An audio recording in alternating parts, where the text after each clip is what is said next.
Hi, it's me, Jim. Thanks for clicking my YouTube page. Please click the subscribe link today to take advantage of all my new content and to get us some online conversations about the new standard.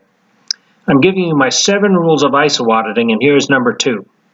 Rule number 2 is never get in an argument with an ISO auditor.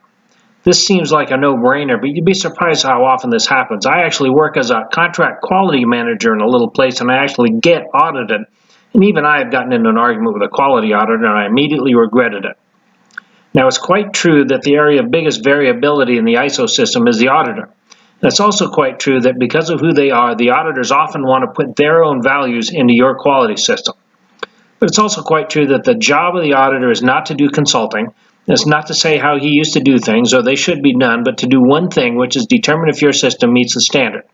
So if the auditor goes over these boundaries, you have a problem. A good auditor will stick to the facts. He or she will give you the requirement, will make a determination about whether or not you're meeting the requirement, and give you objective evidence as to what the finding was, and then they'll stick with that. So how do you handle it when there's a disagreement? There's an appeals process, and the auditor is required to tell you about it at the opening meeting. If you really don't like the auditor's interpretation, you may appeal it, and I would encourage everybody to do that at least once, because the auditor needs to improve just like you do, and the only way to do that is to go through the appeal process. What will happen is that one of you, either you or the auditor, will learn something, and there's some merit to that. Get with the customer service people at your registrar as to how to do that. The other way is to change auditors. This happens all the time. Most of the time, this doesn't break the heart of the auditor, and it shouldn't break your heart. But the auditor doesn't get any better. That auditor goes on to someone else and does exactly the same thing, and it doesn't get you any better either. Get with your registrar to figure out how to do this. You're the customer, and you can do what you want.